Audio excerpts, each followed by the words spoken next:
Mesdames et messieurs, bonjour et merci de suivre le flash d'information de 10 heures sur les antennes de la télévision du Burkina.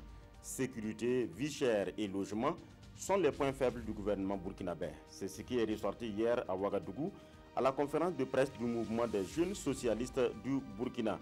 Des jeunes qui invitent donc le pouvoir en place à plus d'efforts dans la lutte contre le terrorisme.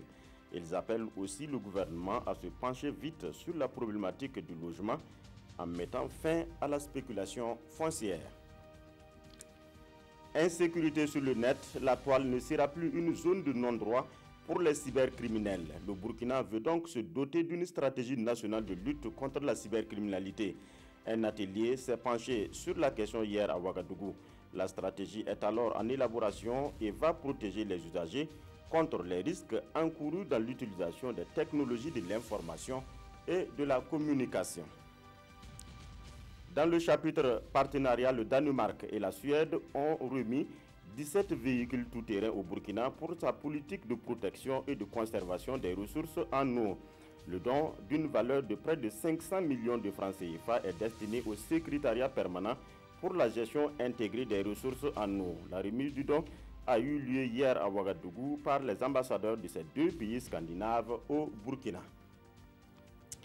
Autre don qui donne du sourire aux enfants démunis, c'est le ministère de la Solidarité nationale qui a sacrifié hier à une de ses missions, à savoir la prise en charge des couches vulnérables de la population.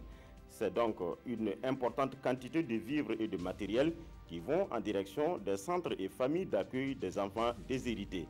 C'est donc le Fonds national de solidarité qui s'exprime à hauteur de 99 millions de francs CFA. Parlant de solidarité, elle doit s'exprimer à l'égard des milliers de personnes à Hawaï. 1700 habitants de l'île doivent fuir l'éruption du volcan Kilauea. L'éruption s'est déclarée hier dans l'après-midi, juste après un tremblement de terre.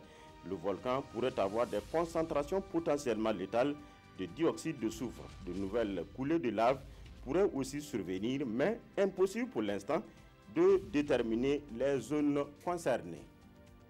Voilà, c'est tout pour ce flash. Merci de nous avoir suivis. L'information revient à 13 h avec Marguerite Douadier.